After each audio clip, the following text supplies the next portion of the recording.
All right, so nahumai here mai tena koto katoa, na mihi nui kia koto katoa. It's a pleasure to welcome you to this lecture. Thank you, Becky, for inviting me to introduce Chris. Dr. Krzysztof Herman is our visiting scholar in landscape architecture, and he's visiting us from Warsaw University of Life Sciences in Poland, from the Faculty of Civil and Environmental Engineering, where he also obtained his PhD in landscape architecture while studying at Harvard Graduate School of Design as a Fulbright Fellow. So I have a pleasure to know Chris for about 15 years by now. We're almost there. It seems it was yesterday, Chris. So his research and professional interests include low-budget, frugal design strategies, temporary landscapes, tactical urbanism, community participation, and well-being and aging of urban environments. Apart from being a scholar, Chris also remains deeply involved in the profession of landscape architecture through his conceptual designs at WXCA, a Warsaw-based architectural office. He is also one of the founders of On-Site, an NGO that works with local communities and senior citizens to create better urban environments. So the talk that he's about to present us this afternoon is titled Frugality and Moderation as the Key Values in Landscape Architecture in the Face of Climate Crisis. It looks at how landscape architects can address issues pertaining to climate crisis as well as responsible and limited use of resources, reflecting as well the international climate for reducing our own carbon footprints through changes in materials, design practice, travel, and operations. Chris will be presenting us different approaches to frugal design, including upcycling and low-budget strategies as part of a research project that he carried out at the University of Algarve in Portugal, my home country, as well as the case studies from his hometown, Warsaw, the capital of Poland. So please join me to give a warm welcome to Chris. Thank you, Bruno. It's a pleasure to be here in New Zealand at Victoria University of Wellington. This is a little bit different than I expected. I was supposed to be here for 3 months. Now I'm staying for 6. But I feel it's a great place to be right now, and I'm happy to be here and happy to present today. So yes, I'll be talking about frugality and moderation as key values in landscape architecture in the face of climate crisis. And I think this is even more relevant now because of the situation with the pandemic and economic crisis that will hit us as well, unfortunately. So this adds to the value of the frugality and moderation as those key elements in practicing landscape architecture.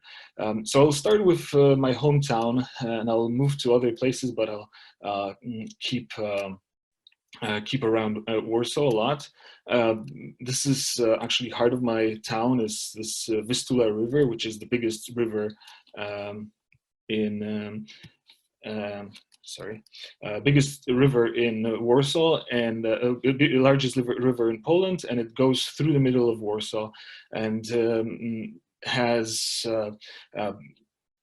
relatively urban bank boulevard on one side and rather wild natural side, which is the right side, the Praga district, which is also very urban, but the area right by the water, the banks are quite natural. Obviously, this is not nature. This is the fourth nature. This is the urban nature. This is what grew on the rubbles of Warsaw that was destroyed during the Second World War. Warsaw during the Second World War was destroyed in 85 to 90%. The urban fabric was just basically gone. So the rubbles, a lot of the rubbles remain, and this riparian forest grew on top of those rubbles, and the river still floods this this areas, but it's now a popular spot for people of Warsaw to be in. And actually, right now, I'm talking about climate crisis and climate change. We see the lowest levels in the river, and it's unprecedented that during springtime, when usually we saw very high levels, we have less than half a meter of water in some points, and you can walk through the river barefoot, and it's just very scary how low the river is. There was no snow in Warsaw for the last couple of winters, so the melting snow is not adding to the body of water, so the water level is very low. Anyway, so the left side of the river is very urban and developed, and has been developed the last 10 years. RS Landscape Architects, the leading company in Poland, has won the open competition, and developed the banks, the boulevards on that side, bringing the city much closer to the river. Generally, over the years, up until the last 8 years, this river and the areas around the river has been seen as very dangerous place, and not a lot of people use the area, both banks of the river. But with these projects, this one and the ones that I will show in a second, that has changed tremendously. Actually, the office that I work with, the WXCA Architects, has won the competition for the second stage of the boulevard projects, and this is rendering of part of this project. And both stages of the design were, multi-million dollar projects, and this was supposed to be quite expensive as well. And right now, we know already, even before the coronavirus, the pandemic, we knew that city will probably not build this in the shape and form of the competition-winning entry. Now that the crisis will hit after the pandemic, we are sure and 100% sure that this will not be built at all in the next few years. But the other side of the river is where I would like to focus on right now. And this is a very low budget project. Actually, it was never designed, but the head of the greenery department, Marek Piwowarski, has developed this very simple path on this side, which the goal or the aim of this path was to activate this area and let people just actively use this space. So it was never designed, because it was done and created while cutting some of the invasive species there, mostly box elder maple, that was not native to the riparian forest, and was overgrowing some of the other species. And it's obviously a permeable surface, and there's the borders made of fascine, very simple design, and it's obviously quite resilient to the flooding situations, the changing levels of water. But it became tremendously popular with users, with people of Warsaw. Warsaw is a city of 3 million people. We have quite a lot of green spaces, but this is unique green space right on the banks of the river, and people love to use it. And there's not much else. It's just the path. So in the face of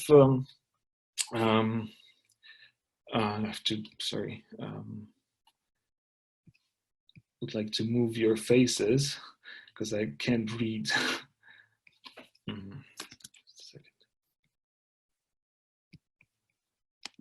Okay, so in the face of climate crisis, responsible limited use of resources has become of paramount importance. Frugality and moderation are the cornerstones of the notions for reducing consumption and production under the concept of post-growth.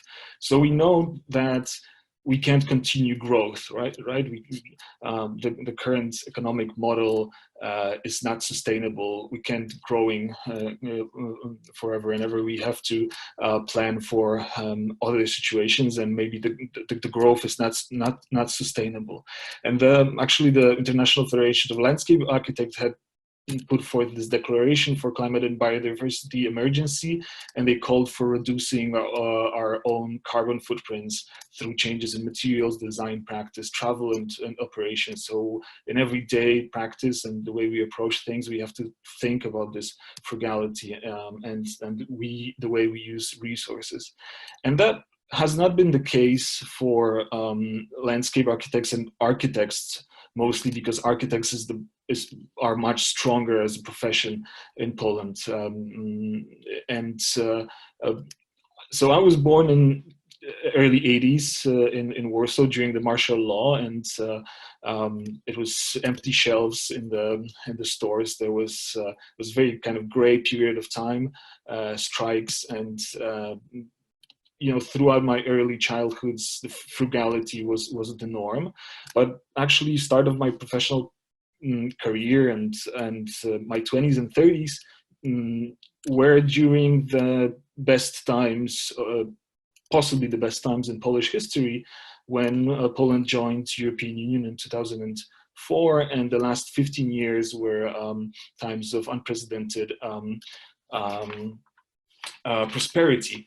And the money that came from European Union was used for a lot of infrastructure projects.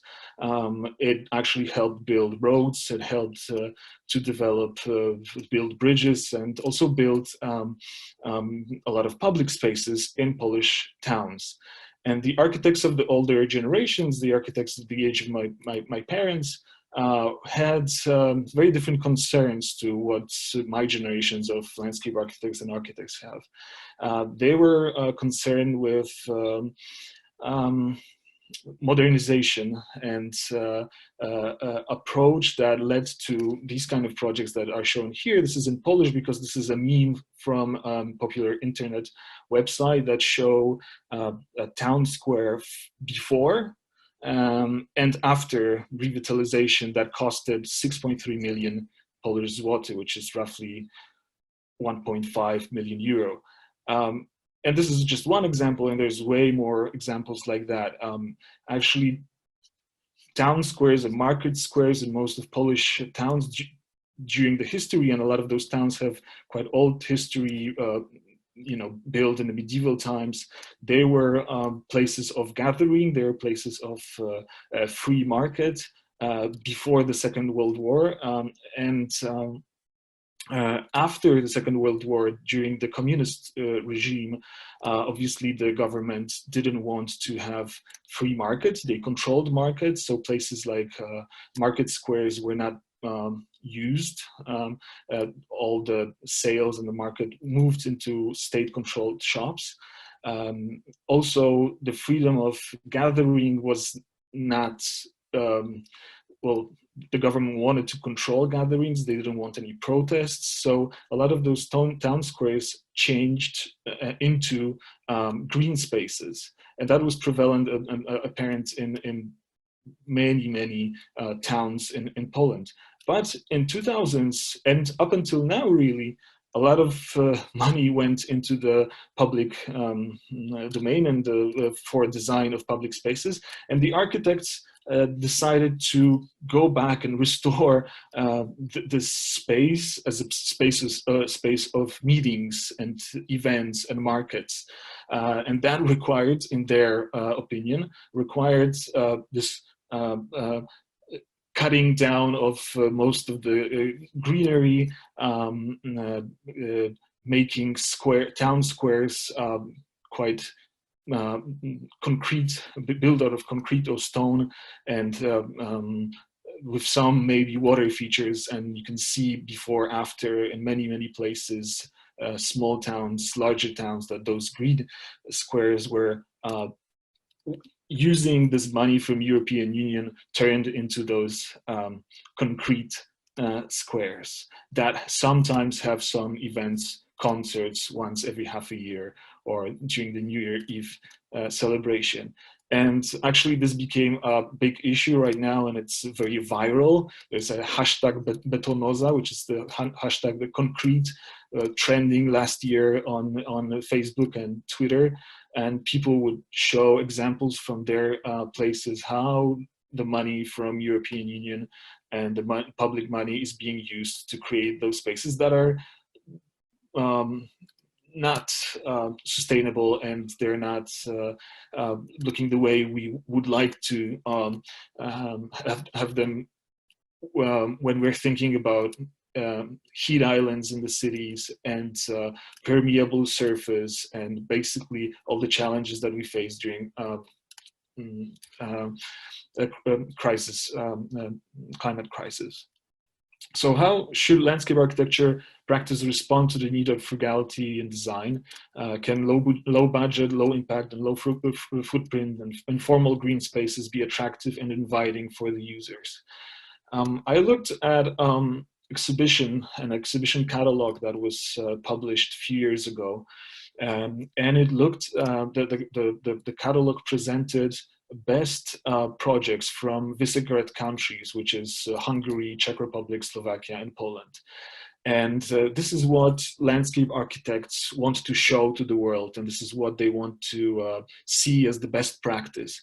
One of the elements of this catalog was price tag. It was every project had its price tag and how much money was put into developing this project. So out of the 40 featured public designs, most of them in public spaces, only 4 had a budget lower than 50,000 euro.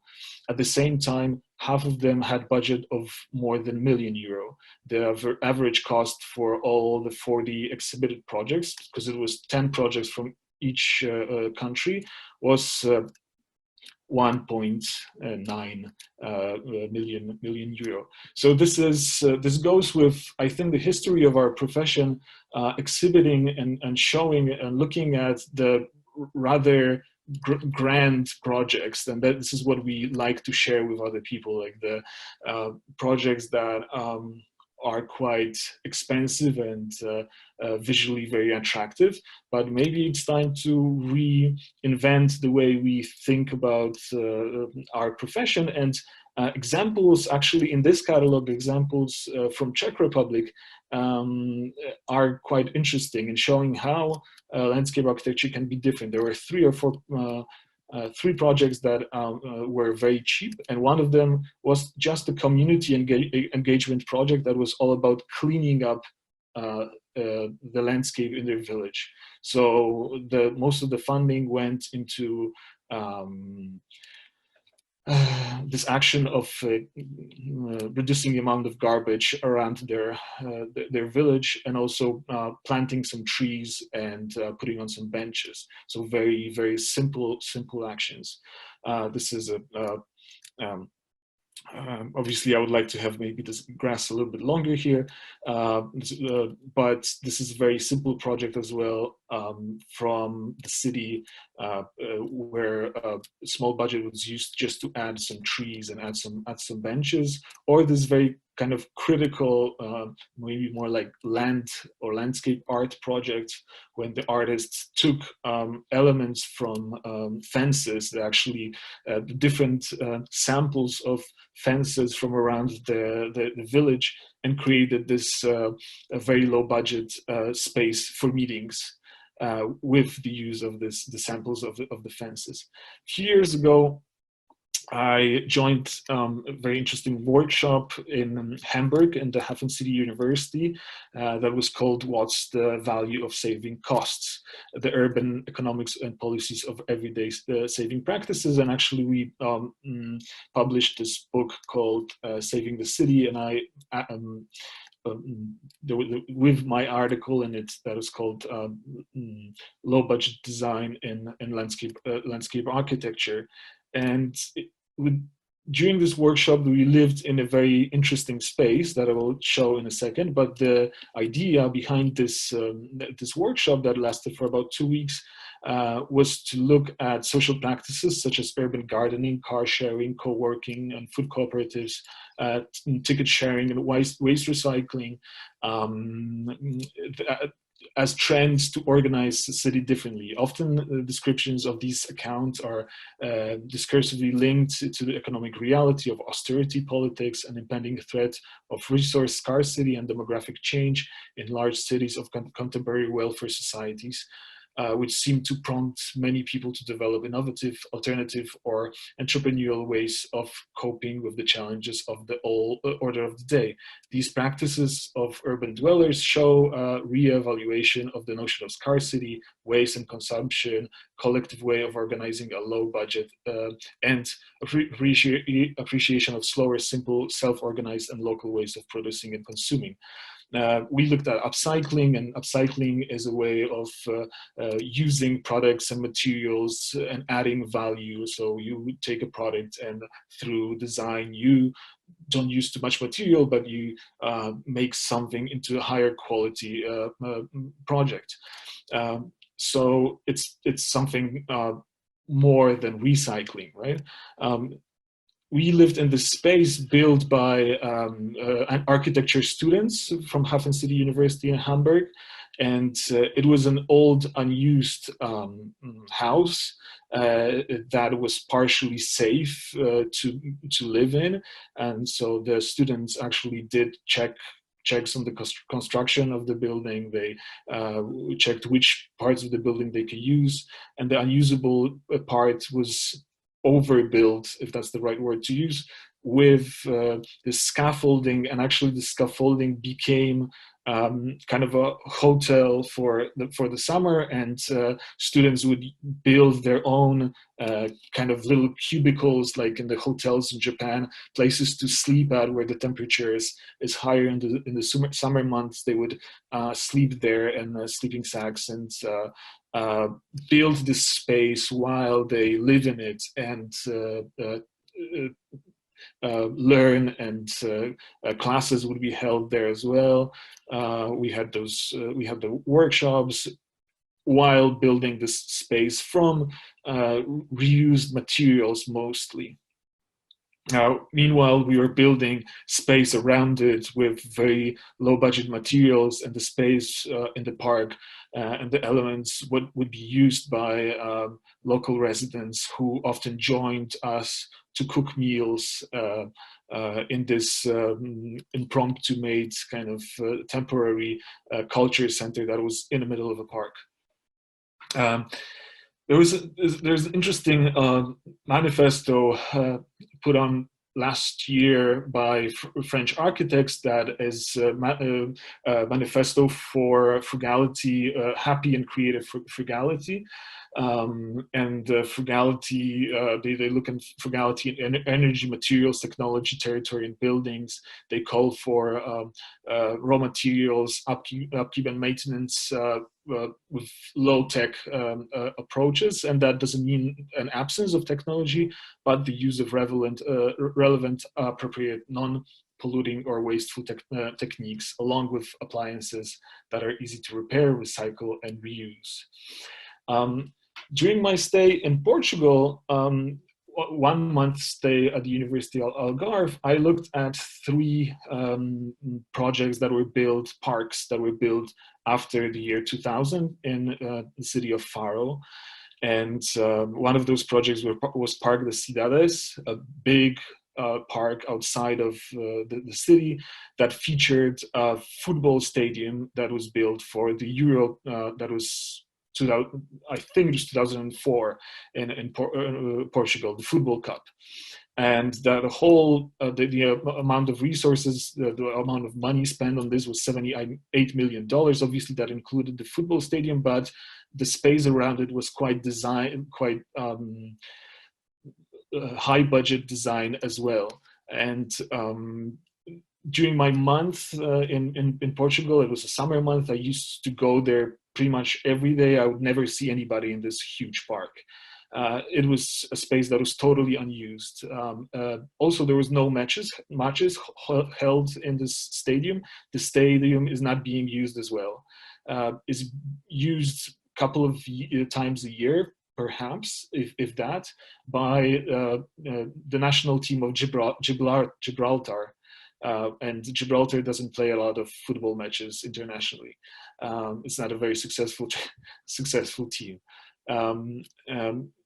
The other project that I looked at was Park Ribeirinho do Faro. It was a park on the banks of the water banks of the ocean, and it was a huge investment as well of €3.5 million, included camping grounds and a lot of non-permeable surfaces and amphitheater and other elements, and was reasonably used, but there was not a lot of use in it as well. And the third park that I looked at was not even a park. That this space had never been designed. This is the only image of the design that I saw. This is the third one on the right. This is a space that used to be a gas station, but then the gas station was teared down because of legal reasons, and it just became an empty space with some grass and a straight concrete path, a road that used to be used by the gas station, I guess. And it's outside of one of the biggest malls in the city, so it has quite a good location.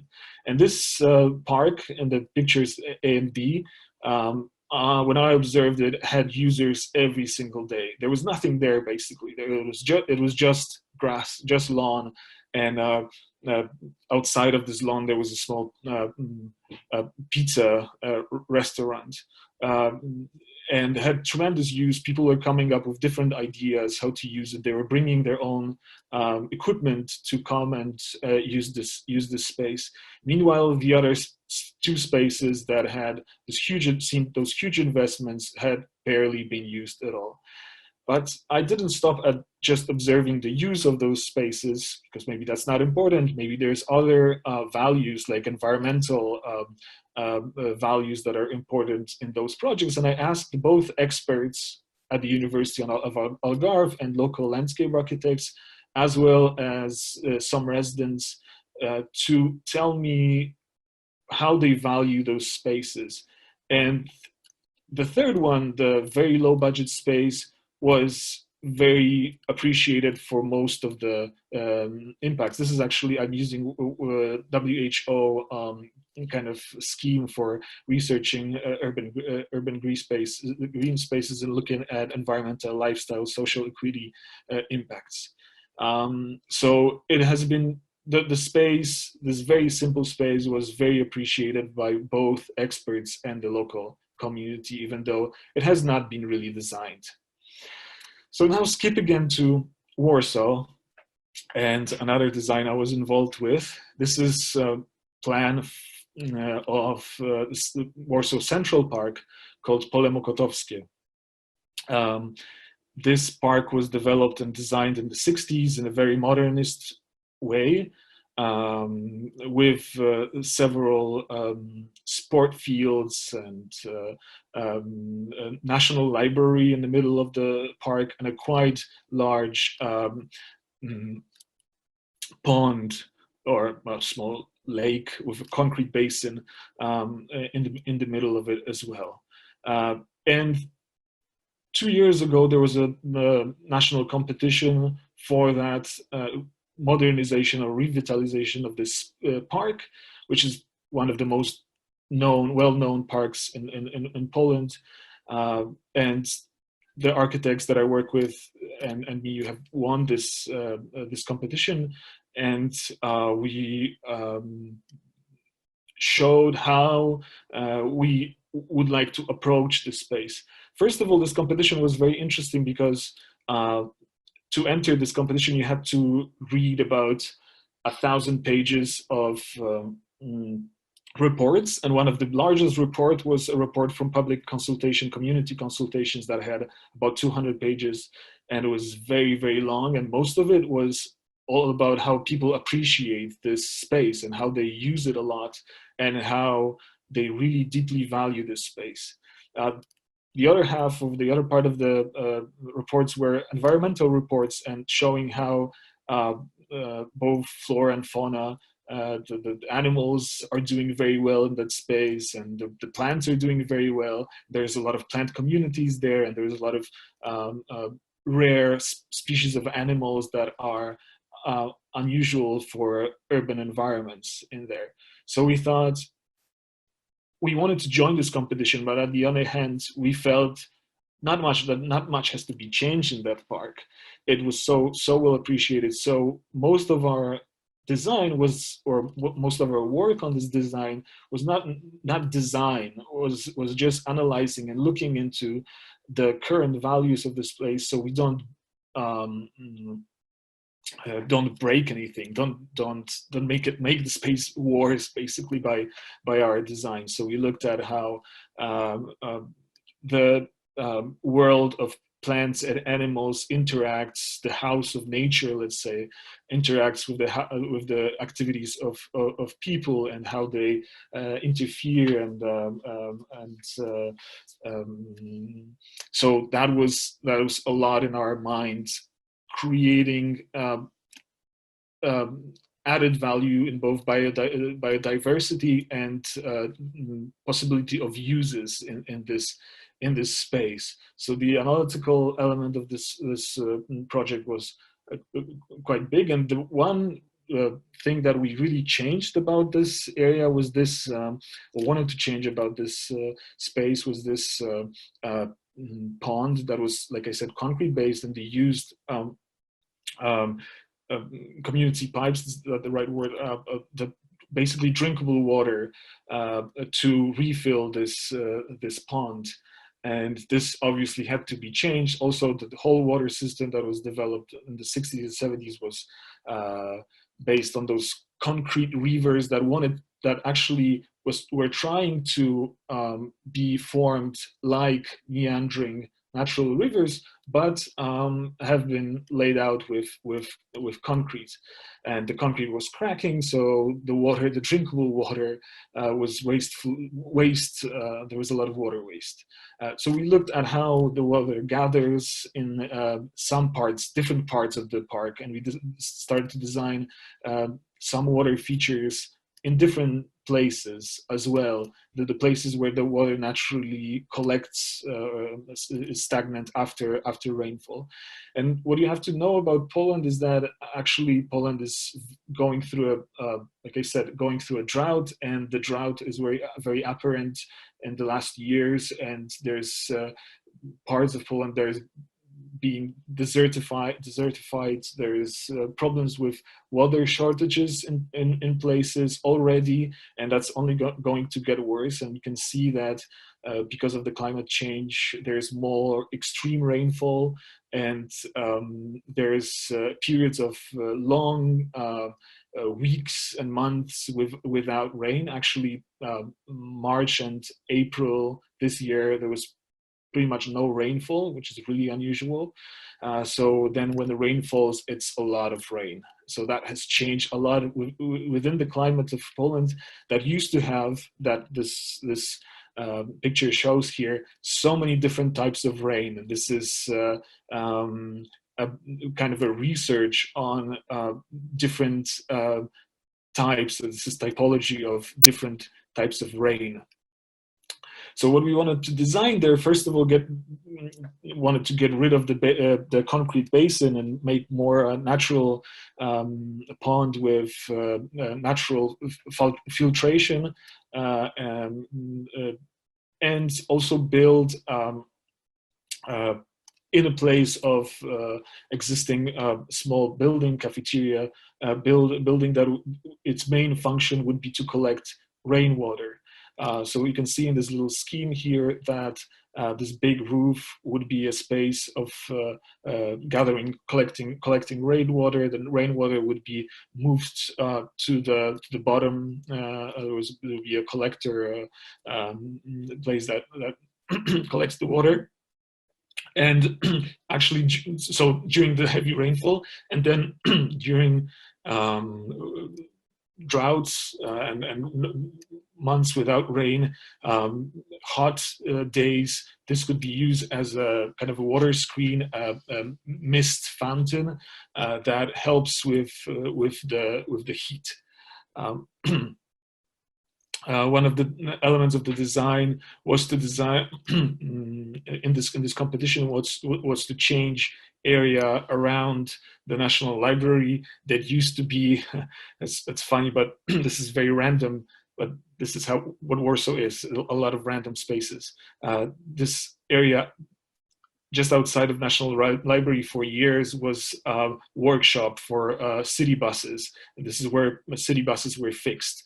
A few years ago, that was moved, and there was a big green space, a great lawn that was set up there.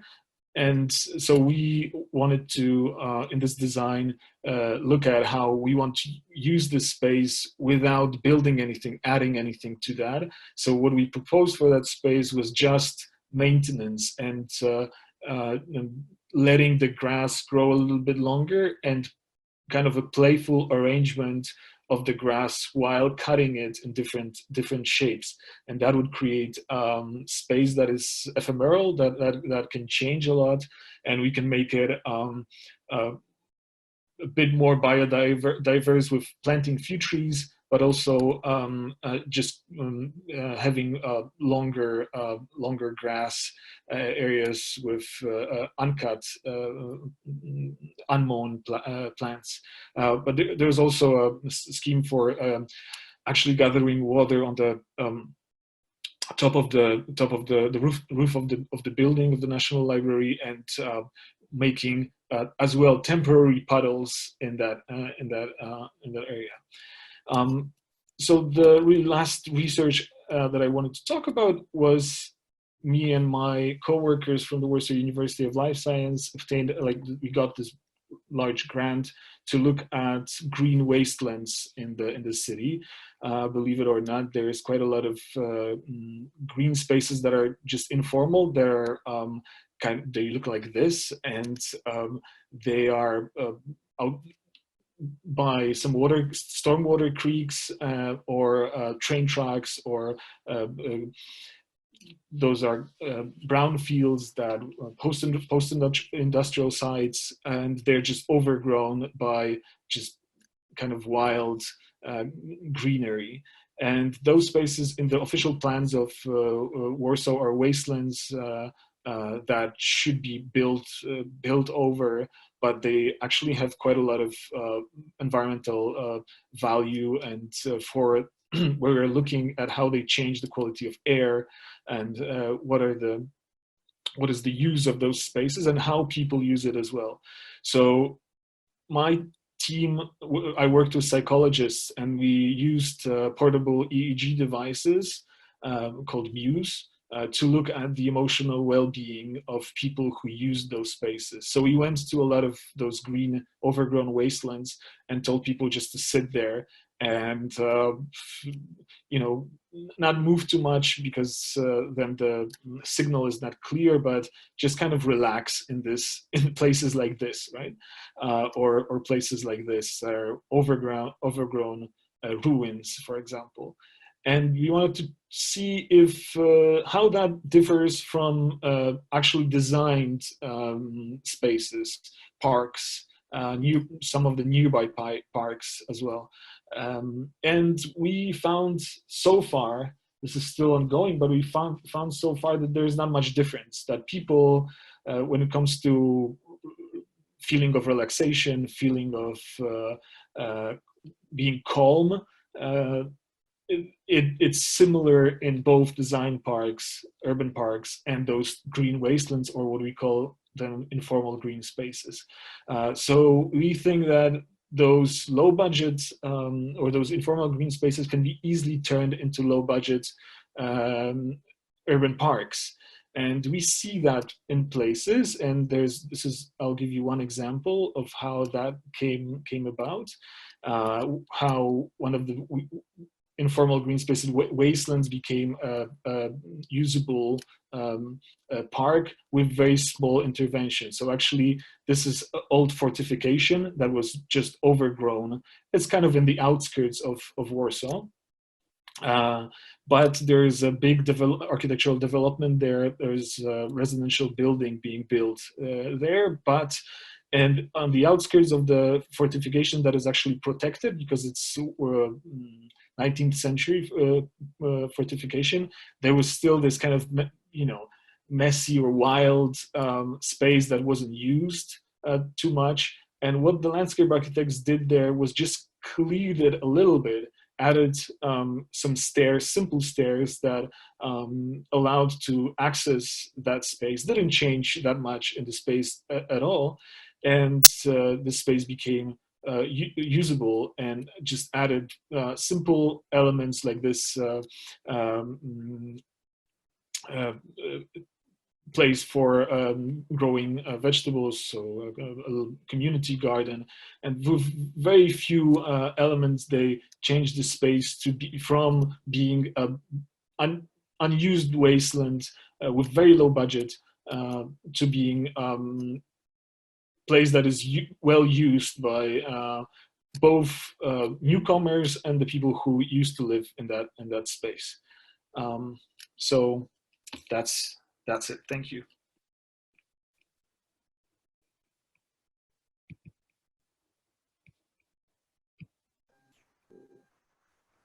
Okay, thank you. Becky, are you facilitating the next stage? You can if you like, Bruno. I noticed you need to go rather soon. Yeah. But maybe I'll leave it to you for the first 5 minutes and I'll take it over.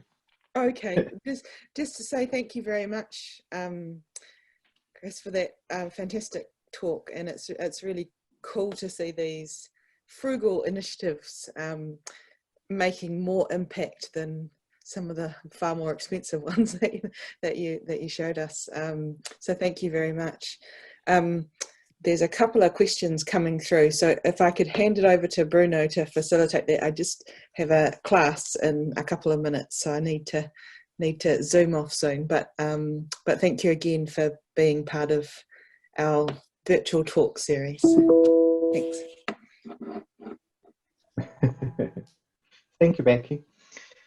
Okay, thank you, Chris. I just want to reiterate Becky's words. Thank you for your lecture. And I think it was very interesting to see the approach to landscape architecture across Europe and across different countries.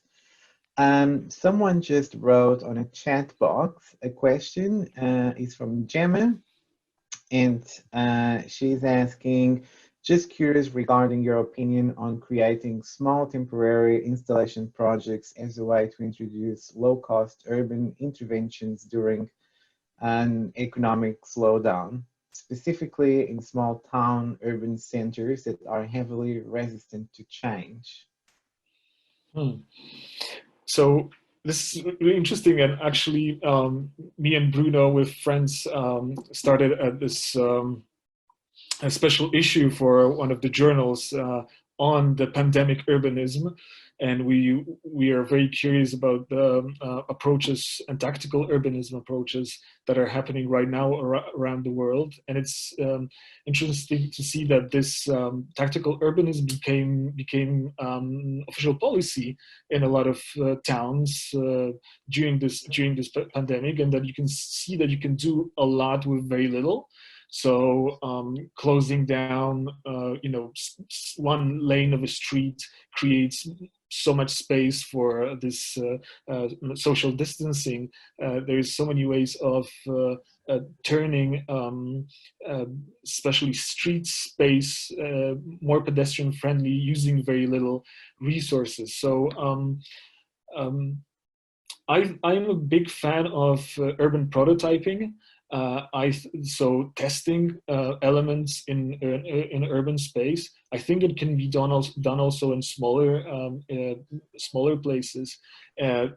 So looking into changes that are temporarily, you don't want to use too much resources on that, but you can, with very little research, you can create a temporary change that you could test and see how people react to it, and then you can either back up a little bit or go forward with the change, or kind of negotiate the changes with that if people see the change and the test is done so people can see how change would influence the space.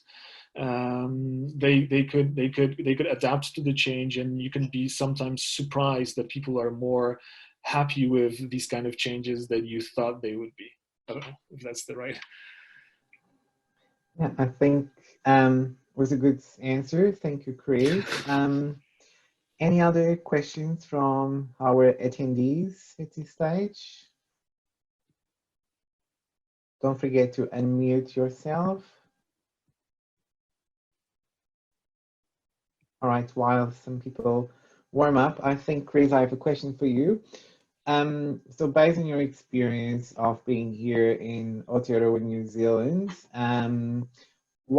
how do you compare the practice of landscape architecture here from what you are used to, and how do you see the ideas around low budget interventions in landscape architecture being used here in the context of New Zealand?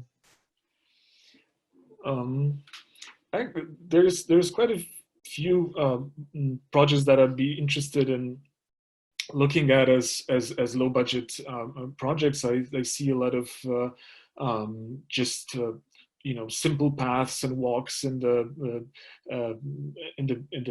native bush. Even here in Miramar, where I live, I explored a lot of Miramar because we're supposed to stay local. So so I saw a lot of projects that just help you with the access to some natural sites, but created in a very kind of low key way, and I really like it. And also I was really interested in how some of the parks here are used, and parks in Miramar are not like the parks in Warsaw. Like parks here in the peninsula are just sports grounds basically, and they're just big grass fields. And right now in the period of social distancing, that is so useful. I mean, those are maybe not the most environmentally friendly spaces. There's not much natural vegetation there, but for social distancing and staying within your bubble, it's interesting to see how people here are innovative with bringing their own equipment, because the kids can't play on the playground. So people here have a lot of their own stuff, and they just bring it and create those temporary situations in those big sports fields. And I have seen so many different types of uses, perhaps even more than you would see in a designed permanent park. Hmm. Thank you. Opening again the floor to anyone that is attending, if there's any questions.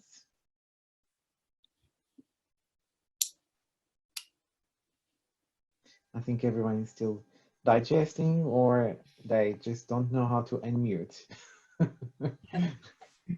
Hi, Chris. Hi, Maria. Hi, Maria. I was really quite interested in the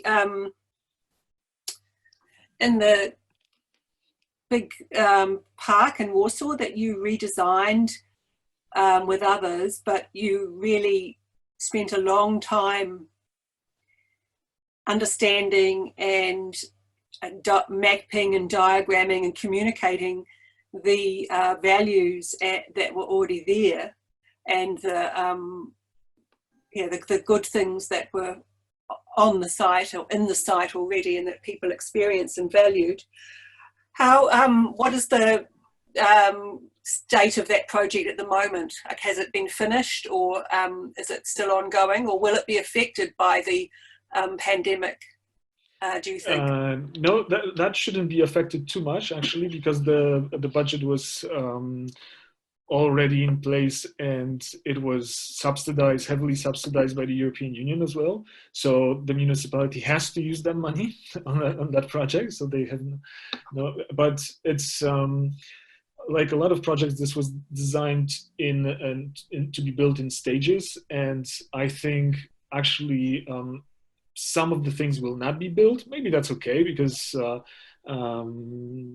yeah, the low budget design that I'm so attracted to.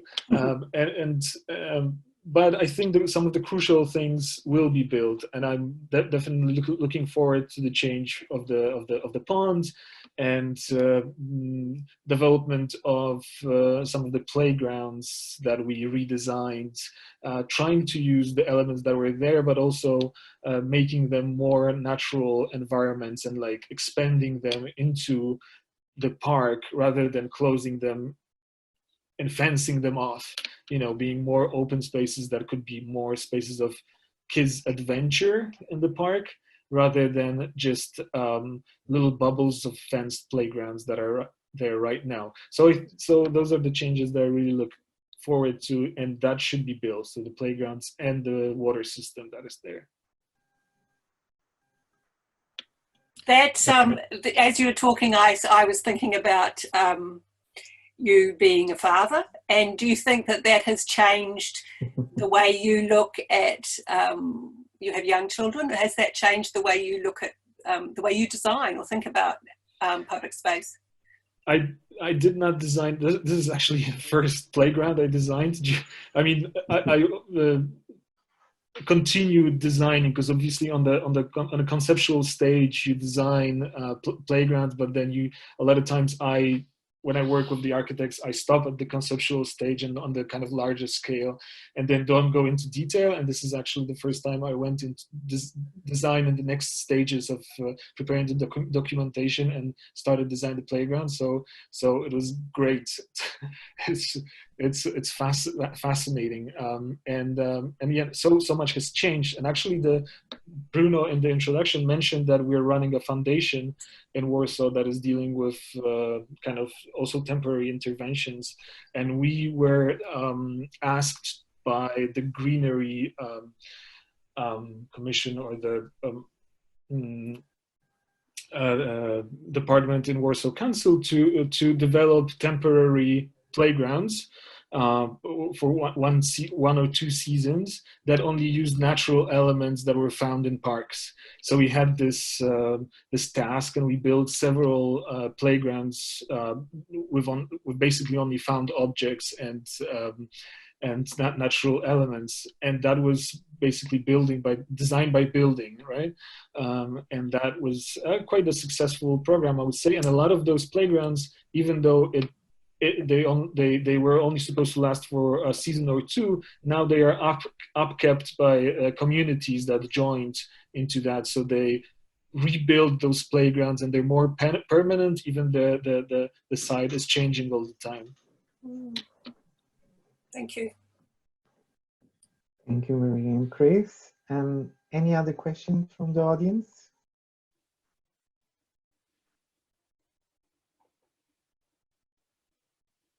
What was it? You talk about creating a low impact on already kind of rundown spaces. What's your opinion on changing these concreted places back to organic structure? Do you think that's a sustainable kind of option? So if I may, I just can show you, can you see this quickly? Like this image right now? You need to share your screen. Oh, okay, sorry. So just, where's the share screen? Now, can you see this image? Yeah. Okay, so this was a project that we were working on, and this is just what you asked about. This is a huge concrete area, square between two big blocks of flats, each about 1,000 people living in it. And this is the area that had a very little permeable surface, and we went there and wanted to change this space and rebuild it with the local community. I could talk about it some other time, but we did a lot of kind of temporary approaches and testing first, and doing things together with the people who live there.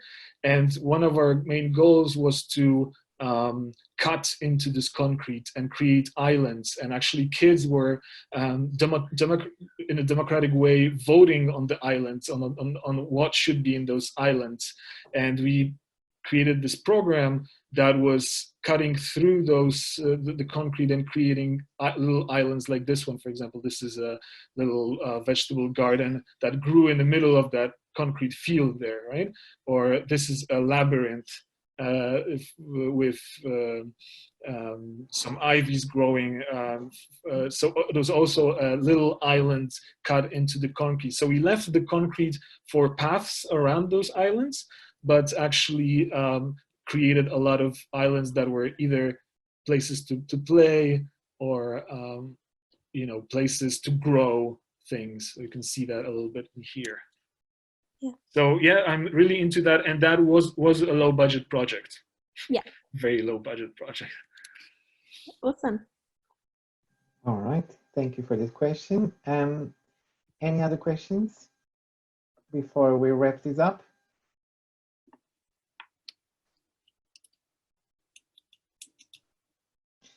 No. Okay, Chris, thank you very much for sharing with us your amazing work and experience and views on an alternative way to landscape architecture that is equally valid and exciting.